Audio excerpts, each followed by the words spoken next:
खबरों की शुरुआत करते हैं। आज एआईसीसी हेडक्वार्टर में कांग्रेस के तंजीमी जनरल सेक्रेटरी केसी वेणुगोपाल ने एक प्रेस कॉन्फ्रेंस का इनेकाद किया। इस दौरान प्रेस कॉन्फ्रेंस से खिताब करते हुए केसी वेणुगोपाल ने कहा कि आने वाले तेलंगाना इंतखाबात के पेश नज़र हमारी अगली CWC मीटिंग 16 सितंबर को हैदराबाद में होनी है। अगले दिन 17 सितंबर को वही एक मीटिंग होगी जिसमें CWC मेंबरान, PCC सदर और CLP लीडरान शिरकत करेंगे। Congress President has decided to convene first meeting of the newly constituted working committee on 16th September at Telangana, Hyderabad, Telangana. 16th September, CWC permanent invitee, special invitee meeting is in Telangana, Hyderabad. Followed by 17th, there will be an extended working committee meeting. Along with the CWC members, PCC presidents, CLP leaders, parliamentary party office bearers will also attend in this extended working committee meeting. On 17th evening, September 17th evening, September 17th is the big day for Telangana, as you all know. September 17th evening, we are holding a massive mega rally nearby Hyderabad. Congress President, former Congress Presidents, and all other senior leaders of the party will attend in that mega rally. After the public meeting, the Honorable Congress President shall flag off the cavalcade of CWC members, PCC presidents, and CLP leaders who shall visit each of 119 assembly constituencies of Telangana for a night stay on 17 September 2023 and participate in the party program on 18 September 2023 in the respective assembly segments allotted each of them. In that 18 meeting, due to parliament session, all the MPs are exempted from attending. One nation one election committee को लेकर BJP की तरफ से सवाल उठाए जाने के बाद अब कांग्रेस सांसद अधीर रंजन चौधरी ने पूरे मामले पर अपने रद्देअमल का इजहार किया है। क्या कुछ कहा उन्होंने, आइए आपको सुनवाते हैं। 31 तारीख रात 11 बजे मेरे फोन पे नहीं, मेरी ऑफिस की हमारे सेक्रेटरी की फोन पे एक कॉल आई प्राइम मिनिस्टर साहब का जो प्रिंसिपल सेक्रेटरी मिश्रा जी का। उनसे मेरा जान पहचान है इसलिए कि मैं कभी कभी पीएम साहब के दफ्तर जाते हैं सीबीआई की डायरेक्टर चयन करने या सीबीसी की चयन करने, तो जान पहचान जरूर है। तो मुझे उन्होंने कहा कि कैसे हैं आप सर, मैंने कहा ठीक है। मैंने पूछा इतने रात आपने फोन किया, प्राइम मिनिस्टर साहब का कुछ बात कहना है क्या? कहते कि नहीं, मैं सिर्फ आपसे जानकारी देने के लिए और आपकी खैरियत पूछने के लिए फोन किया। मैंने कहा कहिए।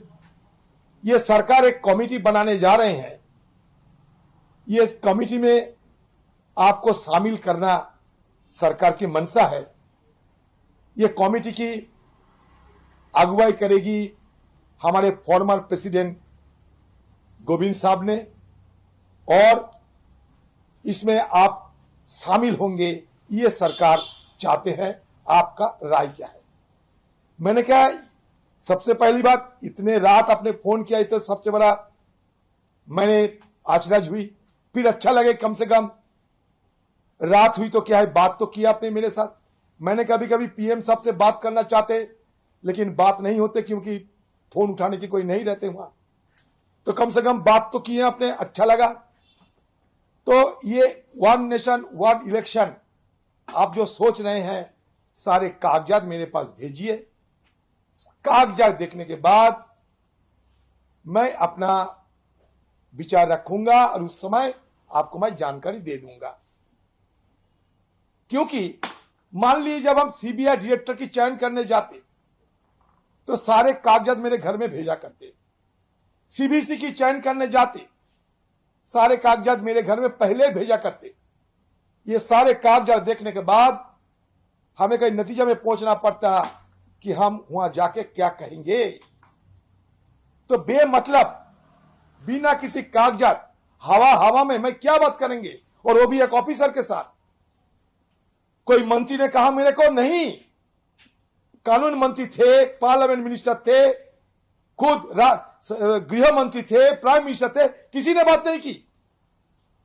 एक बाबू को मुझे बात करने के लिए भेजा और ओवर फोन पे, और वो रात 11 बजे के बाद। भिवानी की नई अनाज मंडी में तकरीबन 4000 आम आदमी पार्टी कारकुनों की हलफ बर्दारी की तकरीब का एहतमाम किया गया। तकरीब में रियासत भर से पार्टी कारकुनों ने शिरकत की। इस मौके पर आम आदमी पार्टी के कौमी कन्वेनर और दिल्ली के सीएम अरविंद केजरीवाल और पंजाब के सीएम भगवंत मान ने भी शिरकत की। 2024 के असेंबली इंतखाबात मुतालबा करते हुए सीएम केजरीवाल ने कहा कि हरियाणा में हर बूथ पर 10-10 आम आदमी पार्टी कारकुनों की एक कमेटी बनाई जाएगी। वहीं दूसरी तरफ पंजाब के सीएम भगवंत मान ने भी अपने खिताब के दौरान हरियाणा के सीएम मनोहर लाल खट्टर पर जमकर निशाना साधा। ये खट्टर साहब कह रहे हैं ये भगवंत मान पंजाब का मुख्यमंत्री है, केजरीवाल दिल्ली का मुख्यमंत्री है, ये इधर उधर क्यों जा रहे हैं, इनको दिल्ली और पंजाब में रहना चाहिए। खट्टर साहब आपने तो कुछ ऐसा किया ही नहीं, आप किस मुंह से कहां तक जाओगे कि मैंने किया है। हमने बहुत कुछ किया है, इसलिए लोगों को बताने जा रहे हैं देश में कि ऐसे भी हो सकता है, ऐसे भी हो सकता है, लोगों के पक्ष में फैसले हो सकते हैं। नीयत साफ चाहिए, इनकी नीयत नहीं है अच्छी, लूट के खा गए देश को, शहीदों के कफनों तक खा गए ये लोग, और हर रोज नए से नया झूठ, नया जुमला। आजकल भारतीय जनता पार्टी की जुमला बनाने वाली फैक्ट्री 24 घंटे काम कर रही है, क्योंकि आगे जुमले बेचने का समय आ रहा है 2024 में। वो जुमले आपको बेचेंगे, अच्छे दिन आने वाले हैं, पता नहीं क्या क्या, 15 लाख आ जाएगा, 2 करोड़ नौकरियां दे देंगे। हर बात जुमला, हर बात झूठी निकली। तो राजस्थान के वजीर आला अशोक गहलोत जिला जोधपुर के दौरे पर रहे। यहां उन्होंने जय नारायण व्यास स्मृति भवन का इफ्तिताह किया। इस दौरान सीएम गहलोत ने तकरीब से खिताब करते हुए कहा कि रियासती हुकूमत राजस्थान के रिवायती लोक, फनों, सकाफत और अदब के तहफ़्फ़ुज़ और फ़रोग़ और फनकारों को तरक्की के लिए मुसलसल काम कर रही है। अपनी सलाहियतों के बलबूते पर रियासत के फनकार आज मुल्क और बैरून मुल्क मकबूल हो रहे हैं। विजन 2030 को अमली जामा पहनाने में फ़न और सकाफत भी अहम किरदार अदा कर रहे हैं। सीएम गहलोत ने मजीद कहा कि रियासत भर में आर्ट फेस्टिवल की तंजीम ने फनकारों की रोजी रोटी कमाने में मदद की है। आर्टिस्ट वेलफेयर फंड के लिए 100 करोड़ रुपए मुख्तस किए गए हैं। आपको बता दें कि तकरीब के दौरान बच्चों के सकाफती प्रोग्राम और प्रेजेंटेशन को सीएम अशोक गहलोत ने खूब सराहा। राजस्थान के वजीर आला अशोक गहलोत ने फलौदी में एक आवामी इजलास से खिताब के दौरान वन नेशन वन इलेक्शन को लेकर मरकजी हुकूमत के मंसूबों पर सवाल खड़े किए हैं। सीएम गहलोत ने कहा कि ये इतना बड़ा फैसला है कि मरकजी हुकूमत को तमाम हिज़्बे इख्तिलाफ दलों से इस पर बात करनी चाहिए थी, और क्या कुछ कहा उन्होंने, सुनवाते हैं।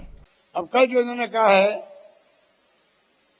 एक राष्ट्र एक चुनाव, पहले 3 बार इलेक्शन कमीशन ऑफ इंडिया ने, लॉ कमीशन ने और साथ में पार्लियामेंट्री कमेटी ने कई बार रिकमेंडेशन दी है, सुझाव दिए हैं। इतना बड़ा फैसला है, आप विपक्षी पार्टियों को साथ लेते बात करते, हो सकता है कि सब मिलकर अगर फैसला करते, फिर आप कमेटी बनाते, तो विश्वास होता लोगों को देश हित में कुछ करने जा रहे हैं। अब आप पे शक हो रहा है, आपकी नीयत पे शक हो रहा है, आप लोकतंत्र को किस तरह कायम करना चाहोगे या नहीं करना चाहोगे, आपकी नीति क्या है, नीति क्या है, आप स्पष्ट नहीं कर रहे हो। लोग चिंतित है कि देश को किस दिशा में ले जा रहे हो, आप किस दिशा में ले आएंगे कोई नहीं जानता है, ये तो डरे हुए। छत्तीसगढ़ के वजीर आला भूपेश बघेल ने मरकजी वजीर दाखिला अमित शाह से सवाल करते हुए कहा कि महादेव ऐप वालों पर कार्रवाई हमने की, पैसे, मोबाइल गैजेट, लैपटॉप और टैबलेट भी जब्त किए, लेकिन आप क्या कर रहे हैं? महादेव ऐप अब तक बंद क्यों नहीं किया गया? महादेव ऐप कौन बंद करेगा? ये जो सट्टा वाले हैं, महादेव ऐप, यहाँ हमने कार्रवाई की, देश में और कहीं कार्रवाई नहीं हो रही, छत्तीसगढ़ में कार्रवाई हुई और सैकड़ों लोगों के खिलाफ कार्रवाई की, पैसा भी जब्त किया, गैजेट भी जब्त किए, उसमें मोबाइल और टैबलेट भी, लैपटॉप भी जब्त किए। आप क्या कर रहे हैं? हमने तो लुकआउट सर्कुलर भी जारी कर दिया, आप पकड़ के लाओ और महादेव ऐप बंद करो। आप कहते हैं ना कि कौशल उन्नयन योजना के तहत आप सट्टा खिला रहे हैं, तो आप तो जीएसटी ले रहे हो उसमें, सट्टे में, जुए में आप 28% जीएसटी लगा रहे हैं, तो उसको कब बंद करोगे?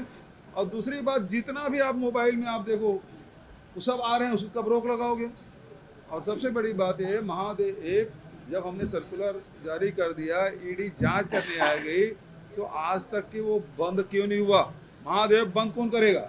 राज्य सरकार तो नहीं करेगी, केंद्र सरकार करेगी। तो गृह मंत्री बताए कि बंद क्यों नहीं हो रहा है, और बंद नहीं कर रहे तो उसका कारण क्या है?